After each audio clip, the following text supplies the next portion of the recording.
Hungarian Folk Tales. Only donkeys don't eat the spoon.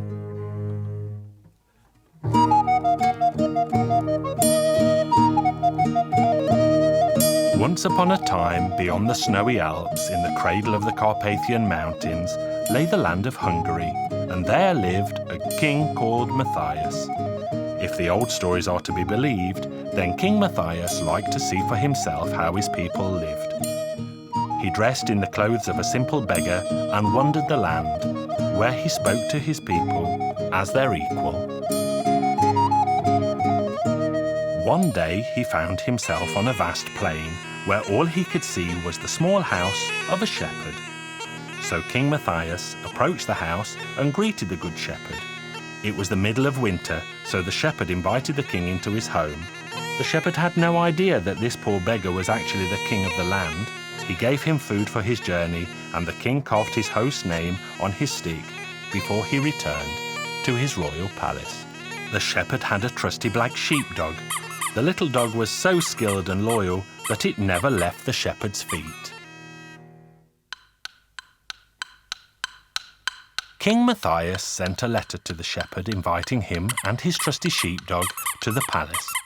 But the invitation did not explain why he was invited or how to find the king's home.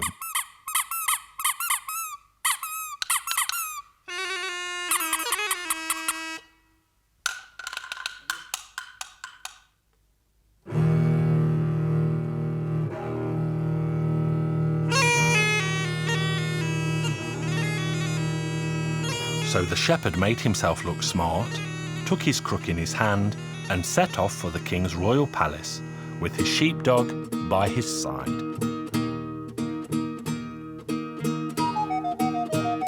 When they reached the city gate, they were met by a guard who said, "Hey, old man, stop here.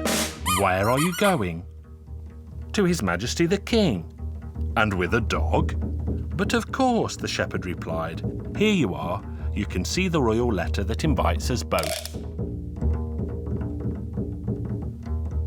The guard read the letter from top to bottom. "Oh, old man, you are sure to be richly rewarded by the king. I shall let you pass if you promise to share the great reward with me." "Well, I don't mind. I promise you that half of the reward will be yours." Then the shepherd reached the castle gate. He tried to enter, but was again stopped by a guard. "Hey, old man, stop here. Where are you going?" "To His Majesty the King." "With a dog?" "Well, I have a letter. Here you are." "You were right. You were both invited." But then the guard remembered that there was a banquet inside the palace. The king had called together all the important men in his kingdom. The king obviously wanted to reward the lowly shepherd in front of these rich men, but also planned to play a joke on the old man first. The second guard said, "Old man, you are going to get a great reward. I shall let you pass if you give me half of that reward." "All right, I will give you half of it." So he would give one half to this one, and he had promised to give the other half to the other one, so that would leave him with nothing, wouldn't it? The old shepherd walked into the palace. The king and his courtiers were already seated around the large table. The servants had set places for them all with a bowl, spoon, knife and a fork in front of everyone except the shepherd, who had been given no spoon. The soup was served and everyone helped himself. The first, of course, was His Majesty King Matthias, who raised his spoon and said, "Dear sirs, only donkeys don't eat soup." Everyone took his spoon. The shepherd tried to take his one too, but he had none. "Oh dear, I shall be the donkey now because I cannot eat my soup. I cannot eat soup with either a fork or a knife." But this was not the first time that a poor man had to eat soup without a spoon. The old shepherd simply cut the end off his bread and hollowed it out. The crispy crust made the perfect spoon for eating soup, and he sat and ate every last drop, watched by all the important guests and the king.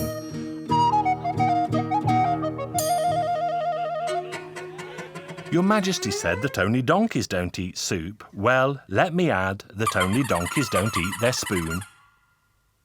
And the old shepherd gobbled up his soup-soaked spoon in one.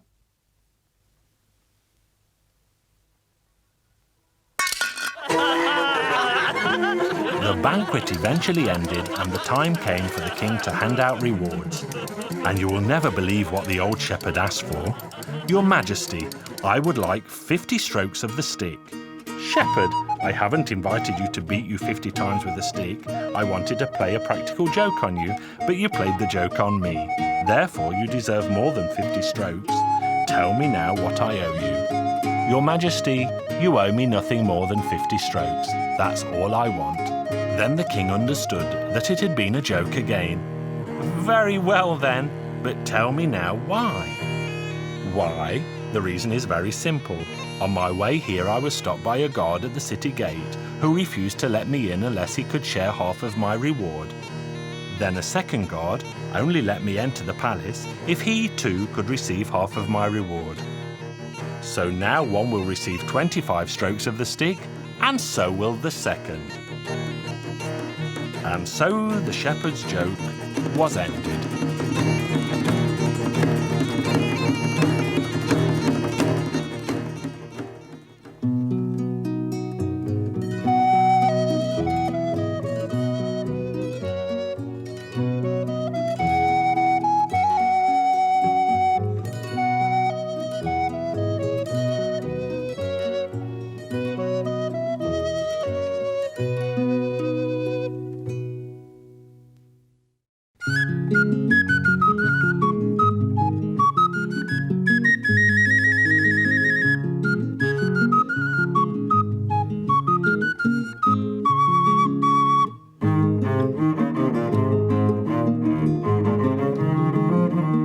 Hungarian Folk Tales.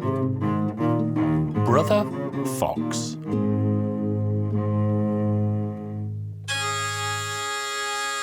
The fox and the wolf were not the best of friends. The fox had tricked the wolf too many times, and so the wolf decided it was time to eat the fox. One day, 12 carts full of fish came trundling down the road. The fox stole a stack of fish from one of them.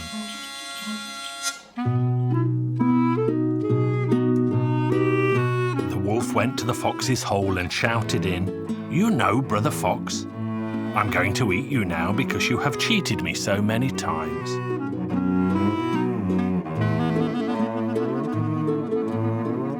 Then he saw the pile of fish.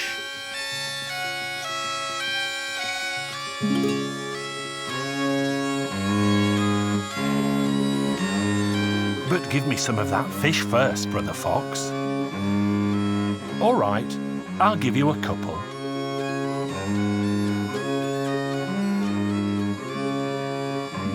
And the fox gave him some. "Where did you catch these, Brother Fox?" "In the river, Brother Wolf." "Well, teach me how to catch some too." "All right, Brother Wolf, I'll teach you." So they both went out onto the frozen river and cut a hole in the ice. "Well, Brother Fox, put your tail in here and wait until the fish begin to bite. You need to wait until it gets good and heavy," and that's exactly what happened. The fox left the wolf behind. The wolf tried his tail a couple of times, but it was still too light, and he said, "There still aren't enough fish on the end." So he kept his tail dipped in the water, but then his tail froze fast, and he tried to pull it out, but he couldn't. When the women went down to the river the next morning, they saw the wolf, and they beat him with big sticks. The wolf leapt about until his tail tore off, and he ran away in anger.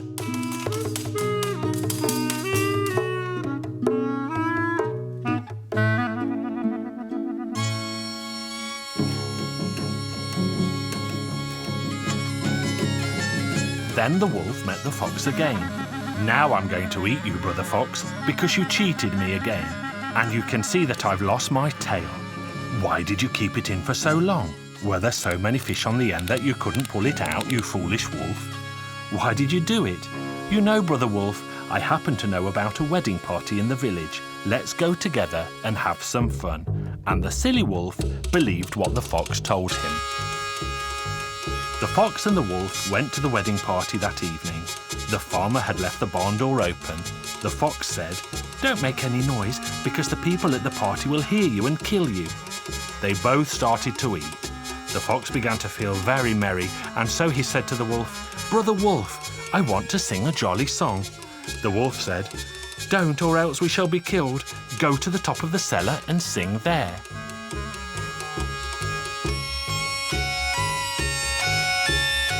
The fox started to sing so loudly that all the people came out from the party.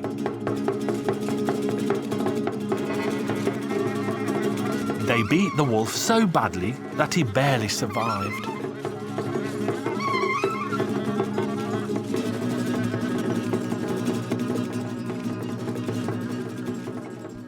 The fox had a brilliant idea and rolled in tar in the hen's trough.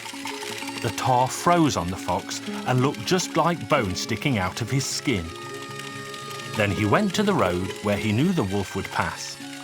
He lay in his way and started to groan and moan in pain. The wolf eventually hobbled by. "Now I'm definitely going to eat you up, Brother Fox. Brother Fox, you had me badly beaten, although I told you not to sing. Your problem is less than mine, Brother Wolf. You know what, Brother Fox? Sit on my back." And they walked like this for a while until the fox said, "The beaten one carries the unbeaten one, the unbroken one carries the broken one." "Excuse me, what was that you said, Brother Fox? I am fighting to stay alive, Brother Wolf. I don't know who will look after my children when I'm gone." They carried on walking like this for a while until the fox said again, "The beaten one carries the unbeaten one, he carries the unbroken." "What was that again, Brother Fox?" "I'm fighting to stay alive, Brother Wolf. I don't know who will look after my children when I'm gone." Then the fox started again. "The beaten one carries the unbeaten one. What are you going on about again, Brother Fox?" "I'm fighting to stay alive, Brother Wolf. I don't know who will look after my children when I'm gone." Then the fox leapt into his hole, but the wolf caught the fox's foot. "You did not catch my foot, Brother Fox. It's the tree root." The wolf let the foot go and then caught the root. "I won't budge from your hole until you come out, and then I will eat you." But the fox could make do with the fish he had. The wolf got very hungry and left the fox's house. And he has been roaming the forest ever since.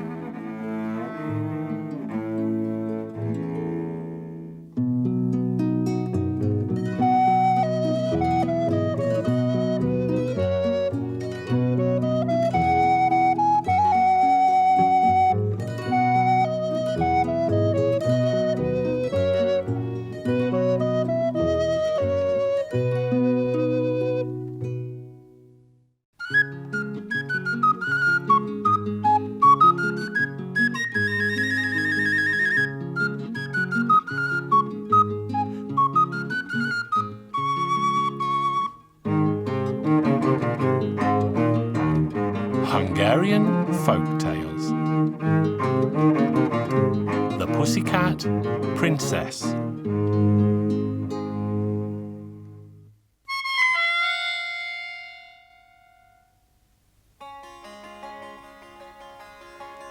Once upon a time there lived a king, and the king had 3 sons.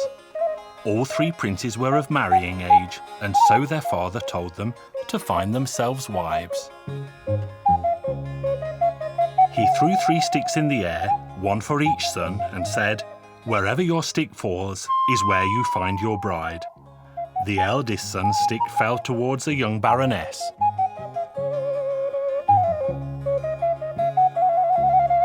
The middle son's stick fell towards a young countess, while the youngest son's stick fell towards the dark forest. The young men all left the palace, but the youngest one was very sad. He had no idea how he would find a bride in the thick forest.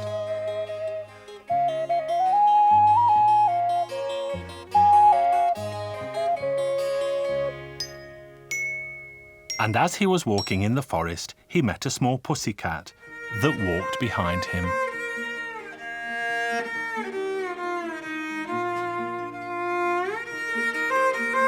The young prince spoke to the pussycat and said, "My royal father told me to travel to these parts where I would find my bride, but I can't see a girl anywhere near. Don't worry, I will marry you.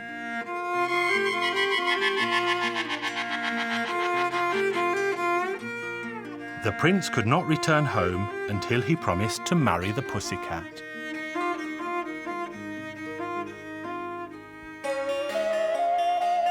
The other princes had already arrived back, and their father asked them each what they thought of their bride. The eldest one said that he found a baroness, and the middle son said that he found a countess, while the youngest one asked them to wait and see. Then the king ordered all the 3 grooms to fetch a beautiful bouquet from their beloved.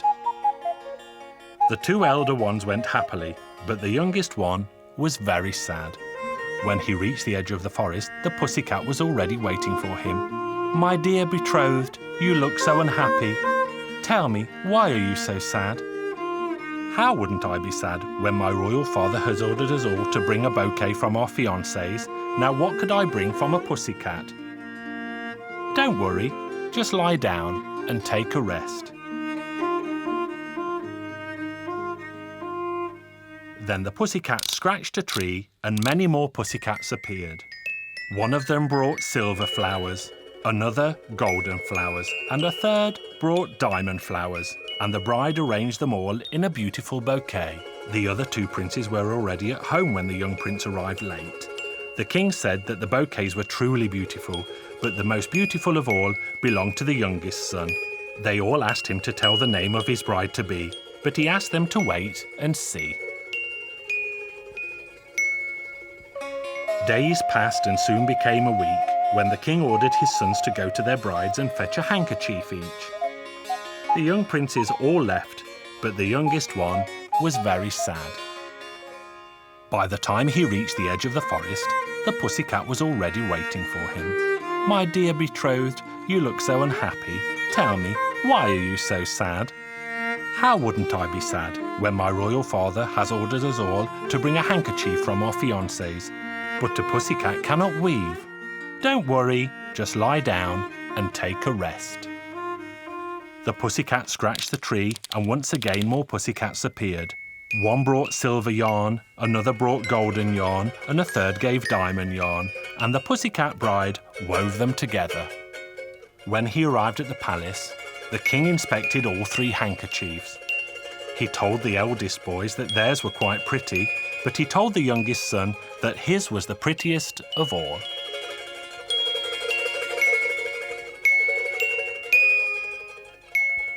Weeks passed and soon became a month, when the king told his sons to bring their fiancés to the palace. The 2 elder boys went happily for their spouses, while the youngest one became sadder than ever before. How could he possibly take the pussycat home? His pussycat bride was already waiting for him at the edge of the forest.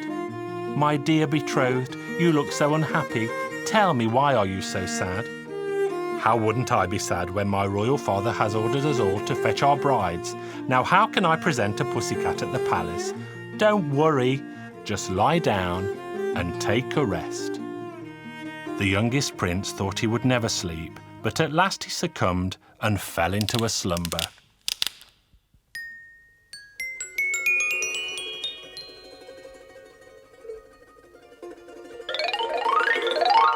When he awoke, he was very worried, but the young princess told him it was she in the guise of a pussycat whom he had betrothed, but she had been under a curse to live like that until a young man asked for her hand in marriage.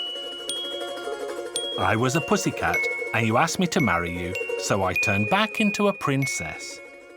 A wonderful coach awaited them, with proud coachmen and fine horses, so the prince sat in the carriage with his princess and travelled back to the palace in regal style. The wedding party was already underway at the palace when the guards came to the king and told him that a king had arrived from another country. When the young couple arrived, the king soon saw that they were his son and his beautiful bride. They were all amazed to discover that the youngest prince's bride was the most beautiful of them all. Then they all sang and danced and danced and sang until the wedding party was done. And this is where my story ends.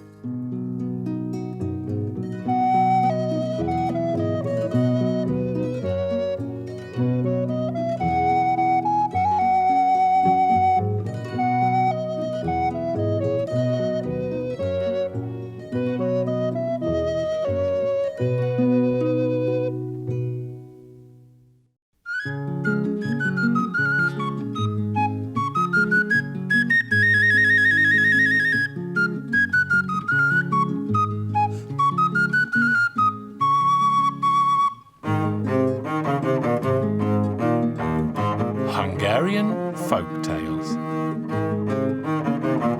The Little Walnut. Once upon a time, there lived a poor man who had so many children they were like ants in a hill. The children often went without food for 3 days in a row. They were so very poor. So their father set off to find some food for his family.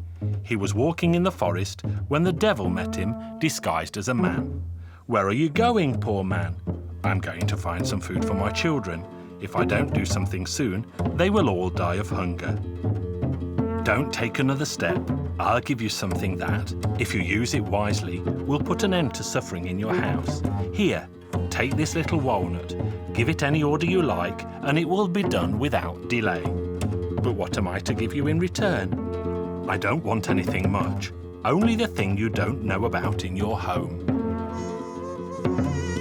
The poor man started thinking what it could be that he didn't know about, but he could not think of a single thing.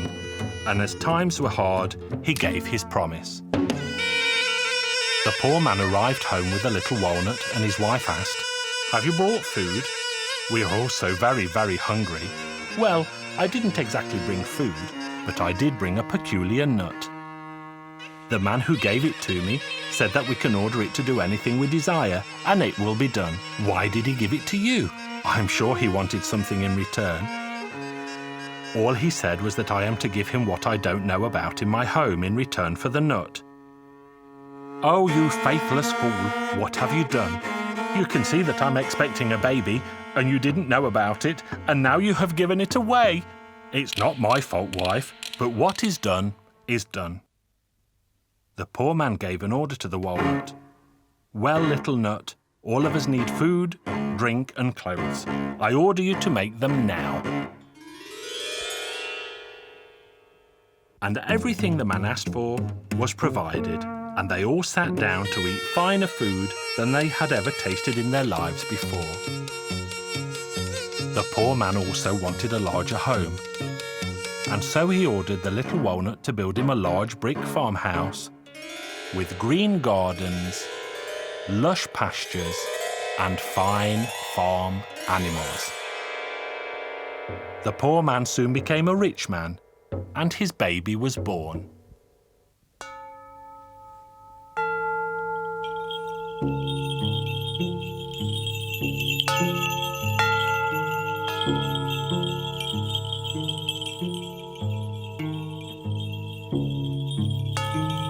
The family were all working hard one day when 2 old men arrived and asked for shelter for the night. He was glad to help and also gave them food. When they told him why they had come, "We know that the devil is about to come and take your youngest child. We came to help you save your innocent babe. Do as we say and put a loaf of bread on your table at night and let it stay there until the following day." So the man put a loaf on the table, and everyone in the house went to sleep for the night. They were all fast asleep at midnight when the devil appeared under the window and shouted up, "Hey, master of the house, do you hear me? Do you remember your promise to me? Give it to me now. I came for that." Nobody heard his words as they were all sleeping, but instead the bread spoke up. "Stay and sit easy outside. Just wait as I waited. Be patient and suffer as I patiently waited. I was sown in the soil in the autumn and sat there all winter, as you must wait now. When spring came, I started to grow, and I waited to grow tall, as you must wait now too. When the time of harvest came, I was cut with a scythe and gathered in bunches, but I had to suffer, as you must now suffer too. Then I was put on a cart, pushed along a road, and into the village and waited, as you must wait now too. I was stamped on and painfully cracked. I had to suffer, as you must now suffer too. I was shoveled into a barn where they beat me with sticks. They beat me hard, and I suffered, as you must suffer now too. Then I was put in a sack, taken to the mill, and poured between 2 heavy stones and ground to powder. I had to suffer, as you must suffer now too. I was taken home and put into a bowl with salt and water. Then they punched me with their fists, kneaded me and tortured me. Then, greatest of all pains in the world, they pushed me into a fiery oven. I had to suffer all of this, so you must suffer now too. They baked me and burned me before I was brought here, and cut me with a sharp metal knife. I had to be patient and suffer and wait. Now you must be patient and suffer and wait now too. The devil was sad to hear the sound of the cockerel heralding the dawn of the next day. He had no power over men in the bright light of morning, so he ran back to his distant home, and the farmer's family kept their youngest son. The farmer thanked the old men for saving his baby boy from the devil's grasp. And that poor farmer still lives a wealthy life, unless they have lost their little walnut.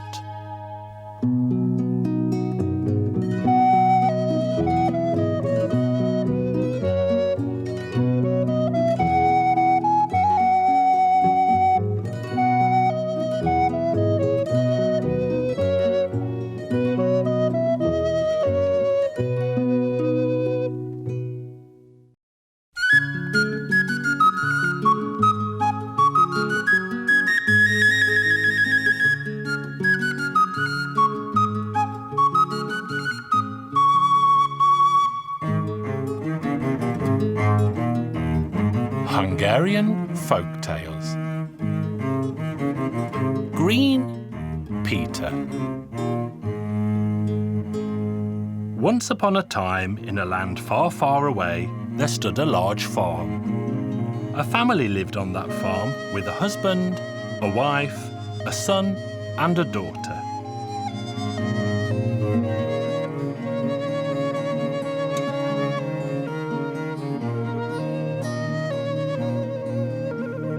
When his wife died, the husband married again, so that there should be someone to bring up the children. But the new wife did not like the children, and she put poison in their food. When the children sat down to eat their supper, a white dove flew down and said, "Children, don't eat the soup because it's poisoned. Run away from home and never look back." The boy and his young sister walked and walked until they heard someone calling, "Green Peter, Green Peter, come here." It was a poor little fish cast ashore by the sea. "Pick me up, Green Peter, throw me back into the water, do good and you will prosper." So the boy happily helped the little fish. They walked and walked until they heard someone calling, Green Peter, come here." This time it was a little bird that had lost its flock. The bird begged the boy, "Green Peter, please put me on the branch so that I can fly on with my bird brothers." Green Peter put it up on the branch, and the little bird said to him, "Thank you, do good, and you will prosper." They walked and walked until they heard someone calling, "Green Peter, come here." A poor shriveled rosebush was calling. It begged the boy to water its roots. "Well, Green Peter," the rosebush said, "do good and you will prosper." Green Peter and his sister walked until they came to the town. When he reached the gate, the people called out to him, "Come in, Green Peter, come in, because there are already 99 heads on stakes and yours will be the 100th one." Even though Green Peter was afraid, he went in all the same. And he was told that the princess would marry the first man who could hide himself so well that she would never find him. So Green Peter went in and was ordered to hide himself 3 mornings running, because otherwise he would be beheaded. But if the princess failed to find him, she and half the kingdom would be his. Poor Peter wept and wept and said to himself, "I've just managed to get away from my evil stepmother, and look what trouble I'm in again. Where could I possibly hide?" Suddenly the little fish appeared. "Why are you crying, Green Peter?" "Because the king said that unless I can hide from his daughter, he will have me beheaded." The fish opened its mouth and said, "Hide in here, Green Peter." So Green Peter slipped into the fish's mouth, and it swam to the bottom of the deep sea, where it hid itself in the sand. The young princess stepped out into the corridor. She rubbed her eyes and said, Come out, Green Peter, from the mouth of the fish, from the sand at the bottom of the sea.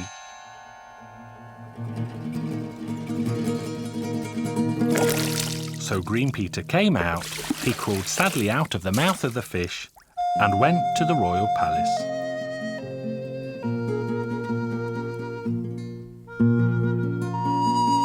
The next morning he tried again. Where, oh where shall I hide? Suddenly the little bird flew down and said to him, Why are you crying, Green Peter? Why indeed, if I don't manage to hide from the princess, I'll be beheaded. The little bird spread its wings and said, Come on, hide beneath my wings. And it flew up behind the back of the sun. When the princess came out to the corridor, she rubbed her eyes and caught sight of him at once. Green Peter, come out from behind the back of the sun, from beneath the bird's wings. The bird flew down to the ground and let Green Peter slip out from under its wings. Green Peter went sadly back, and next morning he again set out. But by now he was crying more than ever before. Oh, oh, oh, what will become of me? The rosebush came up to him and said, Don't worry, I'm going to hide you. They went before the royal palace and stopped right in front of the corridor. The rosebush sat down and said, Hide among my leaves and thorns, and it opened up so that it became more radiant than the sun itself. The princess came out. She rubbed her eyes, but she couldn't see Green Peter anywhere. Rub your eyes again, my girl, said the king.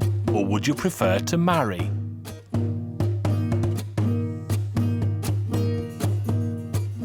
Again the princess rubbed her eyes. She looked and looked, but to no avail. She eventually grew tired of looking for the lad and called out to him, Come out, Green Peter, come out from wherever you are. I can't see you anywhere. And so Green Peter came out at last. The young couple married right away. He got half the kingdom too, and the wedding feast lasted for 3 long days. I was there myself, and I had a fine time. I was even given a nice big bone to chew.